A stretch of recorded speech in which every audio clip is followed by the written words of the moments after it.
Assalamualaikum warahmatullahi wabarakatuh. Yang saya hormati Ibu Tia Septiani Nur Fauzia Eskom selaku dosen mata kuliah Data Warehouse and Business Intelligence dan teman-teman sekalian yang saya banggakan. Di sini kami akan mempresentasikan hasil dari penelitian kami yang berjudul Data Mining untuk Diagnosis Penyakit Diabetes menggunakan algoritma C45. Sebelum mempresentasikan, saya akan memperkenalkan anggota kelompok 4 terlebih dahulu. Yang pertama ada saya sendiri, Devi Wulandari dengan NIM 19236026. Ada Indah Sagita Cahyani dengan NIM 19236025. Siti Rama Alfadila dengan NIM 19236027 dan Widianti dengan NIM 19236032. Nama saya Devi Wulandari. Di sini saya akan mempresentasikan bab 1 pendahuluan. Yang pertama, latar belakang. Data mining merupakan gabungan sejumlah disiplin ilmu komputer yang didefinisikan sebagai penemuan pola-pola baru dari kumpulan-kumpulan data yang besar. Data mining memiliki banyak sekali manfaat dalam pengolahan data sehingga data-data yang ada pada masa lampau dapat dijadikan kembali sebagai sumber pengetahuan dan informasi yang baru. Klasifikasi merupakan sebuah proses untuk menciptakan fungsi atau model menjelaskan kelas pada data atau konsep guna untuk memprediksi kelas dari sebuah objek yang labelnya belum didapatkan. Pada penelitian ini, teknik klasifikasi dimanfaatkan untuk mendiagnosa orang yang terjangkit penyakit diabetes dan tidak terjangkit dengan menggunakan algoritma C45. Algoritma C45 merupakan algoritma yang digunakan untuk membentuk pohon keputusan. Metode decision tree mengubah fakta yang sangat besar menjadi decision tree yang mewakili aturan. Aturan dapat dengan mudah dipahami dalam bahasa alami. Data mining dapat dijadikan sebagai acuan untuk memprediksi dan mendiagnosa suatu jenis penyakit dengan menggunakan metode-metode yang dapat diterapkan. Menurut International Diabetes Federation, terdapat 415 juta orang mengalami diabetes pada tahun 2015 dan tahun 2040 diperkirakan akan meningkat mencapai 642 juta orang. Salah satu penyebab meningkatnya jumlah penderita diabetes karena keterlambatan diagnosis. Guna menyikapi masalah ini perlu adanya pendeteksian sejak dini terkait penyakit diabetes. Deteksi sejak dini diharapkan dapat menurunkan resiko komplikasi pada pasien diabetes di waktu mendatang. Berdasarkan data di atas, penulis tertarik untuk membuat sebuah klasifikasi diagnosis penyakit diabetes menggunakan klasifikasi algoritma C45. Penulis juga ingin mengimplementasikan metode tersebut dengan menggunakan aplikasi Rapid Miner agar dapat menghasilkan keputusan prediksi yang lebih akurat. Tujuan: berdasarkan latar belakang, penelitian ini bertujuan untuk mencegah penambahan pasien penyakit diabetes dan membantu para dokter untuk mendiagnosa pasien diabetes secara dini dan memulai langkah-langkah pengelolaan yang tepat guna menghindari keterlambatan diagnosa yang dapat mengakibatkan terjadinya komplikasi pada pasien pengidap penyakit diabetes. Metode penelitian juga dilakukan untuk menemukan jawaban dari permasalahan yang terjadi dalam sistem, penyebab permasalahan tersebut, dan cara mengatasi permasalahan yang ada. Dalam penyusunan penelitian ini digunakan beberapa metode dan berpegang pada beberapa cara, di mana cara-cara tersebut saling melengkapi untuk memperoleh informasi yang diperlukan pada penelitian data mining diagnosis penyakit diabetes menggunakan algoritma C45. Pada metode penelitian ini hanya dengan studi pustaka atau library research. Studi pustaka adalah usaha-usaha yang dilakukan untuk memperoleh informasi tentang pembuatan dan perancangan sistem ini dengan literatur yang ada. Pada metode ini dilakukan pengumpulan informasi dari beberapa jurnal dan buku yang diperlukan untuk membantu penelitian. Saya Siti Rama Alfadila. Di sini saya akan menjelaskan bagian ruang lingkup. Penelitian ini merupakan penelitian dengan judul Data Mining untuk Diagnosis Penyakit Diabetes menggunakan algoritma C4.5. Untuk dataset diagnosis penyakit diabetes ini kita dapat dari website Kaggle, di mana variabel yang diteliti untuk mendiagnosis seseorang terkena penyakit diabetes atau tidak adalah berdasarkan hasil tes pemeriksaan laboratorium. Untuk melihat keakuratan data yang telah didapat, kita akan mengujinya menggunakan Rapid Miner. Lalu yang di sini ada tinjauan pustaka, ada 4. Yang pertama ada sistem, yang kedua diagnosis, yang ketiga diabetes, dan keempat data mining. Yang pertama, sistem menurut Jogianto pada tahun 2005, sistem adalah kumpulan dari elemen-elemen yang berinteraksi untuk mencapai suatu tujuan tertentu. Sedangkan menurut Anggraini dan Irviani pada tahun 2017, sistem adalah kumpulan orang yang saling bekerja sama dengan ketentuan-ketentuan aturan yang sistematis dan terstruktur untuk membentuk satu kesatuan yang melaksanakan suatu fungsi untuk mencapai tujuan. Dari pengertian di atas, dapat disimpulkan bahwa sistem adalah sekumpulan elemen, himpunan dari suatu unsur komponen fungsional yang saling berhubungan dan berinteraksi satu sama lain untuk mencapai tujuan yang diharapkan. Lalu yang kedua ada diagnosis. Diagnosis ini adalah istilah teknis terminologi yang diadopsi dari bidang medis. Menurut Alang pada tahun 2015, diagnosis adalah upaya atau proses menemukan kelemahan atau penyakit yang dialami seseorang melalui pengujian dan studi yang saksama mengenai gejala-gejalanya. Lalu diagnosis juga adalah keputusan yang dicapai setelah dilakukannya studi yang saksama atas gejala-gejala atau fakta tentang suatu hal. Dapat disimpulkan, konsep diagnosis ini secara implisit terdapat pula konsep prognosisnya. Dengan demikian, di dalam pekerjaan diagnosis bukan hanya sekedar mengidentifikasi jenis dan karakteristiknya serta latar belakang dari suatu kelemahan atau penyakit tertentu, melainkan juga mengimplikasikan suatu upaya untuk memprediksi kemungkinan dan menyarankan tindakan pemecahnya. Yang ketiga ada diabetes. Diabetes menurut Syadiah et al. Pada tahun 2020, diabetes mellitus adalah gangguan metabolisme yang secara genetis dan klinis termasuk heterogen dengan manifestasi berupa hilangnya toleransi karbohidrat. Diabetes ini adalah kelainan metabolik, yaitu ketidakmampuan untuk mengoksidasi karbohidrat akibat gangguan pada mekanisme insulin yang normal. Yang keempat ada data mining. Data mining ini adalah aktivitas yang berkaitan dengan pengumuman data, pemakaian data historis untuk menemukan pengetahuan informasi, keteraturan, pola atau hubungan dalam data yang berukuran besar. Dan algoritma yang sering digunakan untuk teknik klasifikasi data dalam data mining ini adalah algoritma C45.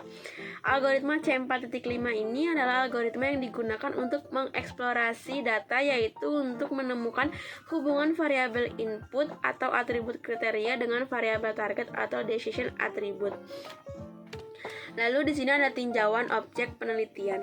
Faktor utama terkenanya diabetes ini biasanya ada dari riwayat keturunan diabetes, badan terlalu gemuk, dan gaya hidup masyarakat yang sekarang ini serba instan, jadi banyak yang jarang bergerak. Banyak pakar melihat urbanisasi, westernisasi, modernisasi, atau bahkan Coca-Colanization sebagai biang kadi timbulnya diabetes. Dan makin banyaknya makanan yang berkalori tinggi, manis, serta mengandung lemak. Yang lebih menakutkan lagi, penyakit ini bisa mengakibatkan komplikasi pada mata, jantung, ginjal, saraf, atau kemungkinan besar dilakukan amputasi. Diabetes sendiri dibagi menjadi 2 tipe, ada diabetes tipe 1 dan diabetes tipe 2. Diabetes tipe 1 ini muncul ketika pankreas sebagai pabrik insulin tidak dapat atau kurang mampu memproduksi insulin. Akibatnya insulin tubuh kurang atau tidak ada sama sekali. Gula menjadi menumpuk dalam peredaran darah karena tidak dapat diangkat ke dalam sel. Diabetes tipe 1 ini pasiennya memerlukan suntikan insulin setiap hari untuk mencukupi kebutuhan insulin dalam tubuh. Lalu diabetes tipe 2 ini pankreasnya masih bisa membuat insulin, tetapi kualitas insulinnya buruk, tidak dapat berfungsi dengan baik sebagai kunci untuk memasukkan gula ke dalam sel. Akibatnya gula dalam darah meningkat. Diabetes tipe 2 ini pasiennya biasanya tidak perlu tambahan suntikan insulin dalam pengobatannya, tetapi memerlukan obat untuk memperbaiki fungsi insulinnya. Baik, saya Widianti. Selanjutnya saya akan menjelaskan materi presentasi mengenai analisis masalah. Kesehatan merupakan bidang fundamental yang setiap perkembangannya selalu ditingkatkan sebab berkaitan dengan kualitas hidup manusia. Lebih-lebih mengenai persoalan krusial, salah satunya penyakit diabetes. Diabetes sendiri merupakan salah satu penyakit dengan tingkat kematian paling tinggi menurut Organisasi Kesehatan Dunia atau WHO. Hal ini akan menjadi perkara yang besar jika tidak mendapatkan solusi atau penanganan yang tepat. Dalam bidang kesehatan, ketangkasan dalam melakukan tindakan menjadi sebuah kewajiban, namun keterbatasan sumber daya manusia serta pengetahuan dalam lingkup kecil mempengaruhi kinerja lingkungan, sehingga dapat mempengaruhi kualitas diagnosa. Oleh karena itu, untuk mempermudah kinerja tenaga medis dalam melakukan diagnosa serta menghindari keterlambatan diagnosa, diperlukan diagnosa yang akurat sehingga mendapatkan penanganan yang pas. Baik, selanjutnya penelitian ini berlandaskan pada algoritma C45 untuk meningkatkan akurasi diagnosa penyakit diabetes. Hasil dari metode ini adalah pohon keputusan, di mana pohon keputusan ini berperan untuk mengkaji data, menemukan ikatan tersembunyi antara sejumlah variabel masukan dan variabel sasaran. Proses dalam pohon keputusan adalah mengubah data yang berisi aturan-aturan menjadi struktur hierarki. Kemudian menghasilkan keputusan akhir berupa variabel sasaran atau label, sehingga pengambilan keputusan dapat dilakukan dengan segera karena pohon keputusan memangkas proses yang kompleks menjadi lebih ringkas. Selanjutnya, tahap pertama dalam penelitian ini adalah melakukan akumulasi, yaitu pengumpulan data sebanyak 947 data yang terkumpul, di mana data tersebut adalah merupakan data sekunder atau data yang berasal dari sumber kedua. Menurut informasi, data tersebut berasal dari Pusat Spesialisasi Endokrinologi dan Rumah Sakit Pendidikan Diabetes Al-Hindi, di mana dataset tersebut berisi 12 atribut, di mana 11 atribut tersebut adalah atribut masukan dan 1 atribut hasil. Atribut masukan antara lain yang pertama ada gender atau jenis kelamin, kemudian ada age atau usia, kemudian ada urea, kemudian ada HbA1c atau kandungan glukosa, kemudian ada kolesterol, kemudian ada CR atau creatinine ratio yaitu pengukuran glomerulus, kemudian ada triglycerida adalah jenis lemak pada darah, kemudian ada HDL atau kolesterol baik, kemudian ada LDL kolesterol jahat, kemudian ada VLDL adalah jumlah lipoprotein, dan yang terakhir ada BMI atau body mass index atau pengukuran berat badan. Kemudian untuk atribut hasilnya yaitu bernama atribut kelas, yang dimana atribut kelas ini terdiri dari 2 variabel, yaitu variabel N artinya no dan variabel Y artinya yes. Selanjutnya tahap kedua dalam penelitian ini yaitu melakukan klasifikasi, yaitu proses pengelompokan atribut berdasarkan kaidah-kaidah dalam istilah medis menurut para ahli. Misalnya pada body mass index atau BMI, jika hasilnya 18,5 sampai 29,9 kg per m kuadrat maka dikatakan normal. Tetapi jika hasil BMI-nya lebih dari 30 kg per m kuadrat maka dikatakan tidak normal menurut Kementerian Kesehatan Republik Indonesia tahun 2019. Selanjutnya, langkah-langkah klasifikasi dalam decision tree yang pertama adalah pohon keputusan akan membentuk akar pohon atau root. Kemudian yang kedua, data dibedakan berdasarkan atribut yang sama sehingga membentuk cabang. Kemudian pada setiap cabang mengulangi proses yang sama di mana nilai gen tertinggi akan menjadi akar. Sebelum mencari nilai gen, terlebih dahulu mencari nilai entropi. Kemudian yang ketiga adalah dilakukan perbandingan cabang pohon untuk menghasilkan daun, di mana daun ini adalah membuat suatu keputusan akhir atau kelas target. Selanjutnya entropi dan gen, di mana entropi digunakan sebagai parameter untuk mengukur keberagaman dari sekumpulan sampel data, di mana rumus entropis ini adalah entropi atau S sama dengan negatif PI dikali log 2 dikali PI, di mana S adalah himpunan kasus, N adalah jumlah partisi, dan P adalah proporsi SI terhadap S. Kemudian yang kedua adalah gain atau information gain, yaitu digunakan untuk mengukur seberapa baik atribut tersebut memisahkan data berdasarkan klasifikasi yang diinginkan.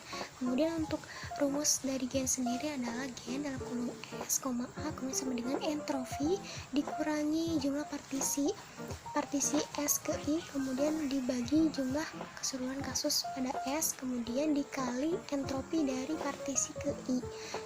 Kemudian keterangannya, S adalah himpunan kasus, kemudian A adalah atribut, N adalah jumlah partisi, kemudian SI adalah jumlah kasus dalam partisi ke I, kemudian S adalah jumlah kasus dalam S. Selanjutnya tahap ketiga dari penelitian ini yaitu melakukan kalkulasi, yaitu perhitungan. Dimana perhitungan yang pertama adalah perhitungan secara manual. Langsung saja dari rumus yang sebelumnya dijelaskan, kita masukkan entropi sama dengan negatif atau minus 844 didapatkan dari jumlah kasus yang positif dibagi 947 atau jumlah kasus keseluruhan dikali log 2, kemudian dikali 844 atau jumlah kasus positif dibagi jumlah kasus keseluruhan, kemudian ditambah minus jumlah kasus negatif dibagi jumlah kasus keseluruhan dikali log 2, kemudian dikali jumlah kasus negatif dibagi jumlah kasus keseluruhan, maka didapatkan entropinya yaitu 0,496178. Kemudian nilai gain pada atribut gender dihitung dengan persamaan berikut. Langsung saja gain sama dengan 0,49, dimana 0,49 ini adalah hasil dari entropi, kemudian dikurang 529, dimana 529 ini adalah jumlah atribut dari male, kemudian dibagi 947 atau jumlah keseluruhan kasus ya, kemudian dikali 0,3, dimana 0,3 ini adalah jumlah entropi dari atribut male, kemudian dikurangi 418 atau jumlah atribut dari female, kemudian dikurangi 427 atau atribut keseluruhan, kemudian dikali 0,6 yaitu berasal dari entropi dari female, kemudian didapatkan hasil gainnya yaitu 0,01151191. Selanjutnya perhitungan kedua yaitu perhitungan menggunakan rapid miner versi 10.2, dimana yang pertama yaitu kita harus menginput data ke dalam aplikasi, kemudian selanjutnya memasukkan operator cross validation, dimana operator cross validation ini adalah operator yang memiliki dua subproses, yaitu subproses training dan subproses testing, dimana subproses training ini memasukkan operator decision tree untuk menampilkan hasil dari pohon keputusan. Kemudian untuk subset trainingnya memasukkan operator apply model dan operator performance, di mana operator performance digunakan untuk menampilkan hasil akurasi dari decision tree. Assalamualaikum warahmatullahi wabarakatuh. Saya Nasidita Cahyani dengan NIM 19236025. Saya akan menjelaskan decision tree atau pohon keputusan. Decision tree yaitu cara untuk membangun model dalam penambangan data yang dapat dipahami sebagai pola biner terbalik. Lalu di sini ada akarnya HbA1c, kadar glukosa atau gula darah. Jika kadar glukosanya lebih dari 5.650, maka hasilnya positif terkena diabetes. Tetapi jika kurang dari 5.650, maka ada cabang BMI. BMI yaitu perkiraan lemak tubuh. Jika BMI-nya lebih dari 24.550, maka hasilnya positif terkena diabetes. Jika kurang dari 24.550, ada cabang kadar kolesterol. Jika kadar kolesterolnya kurang dari 4.950, maka hasilnya negatif atau tidak terkena diabetes. Tetapi jika kadar kolesterolnya 4.000 lebih dari 4.950, maka ada cabang di sini trigliserida atau jenis lemak. Jika TG-nya lebih dari 1.950, maka hasilnya positif terkena diabetes. Tetapi jika TG-nya kurang dari 1.950, maka ada cabang urea. Jika ureanya lebih dari 7.500, maka hasilnya positif terkena diabetes. Tetapi jika kurang dari 7.500, ada cabang HDL. Jika HDL-nya lebih dari 1.550, maka hasilnya positif terkena diabetes. Tetapi jika HDL-nya kurang dari 1.550, maka hasilnya negatif atau tidak terkena diabetes. Lalu di sini ada nilai akurasi. Nilai akurasi ini yaitu terdapat pengujian pada hasil perhitungan dengan menggunakan aplikasi Rapid Miner. Dilakukan dengan beberapa proses sehingga memperoleh hasil akurasinya yaitu 98,73%. Berdasarkan pembahasan sebelumnya, maka dapat diambil kesimpulan yang pertama, pendeteksian penyakit diabetes menjadi salah satu hal yang sangat penting dalam dunia medis. Dalam penelitian yang dilakukan adalah membuat model prediksi penyakit diabetes. Dan yang kedua, prediksi penyakit diabetes dilakukan dengan menggunakan algoritma decision tree C45. Akurasi model prediksinya yaitu 98,73%.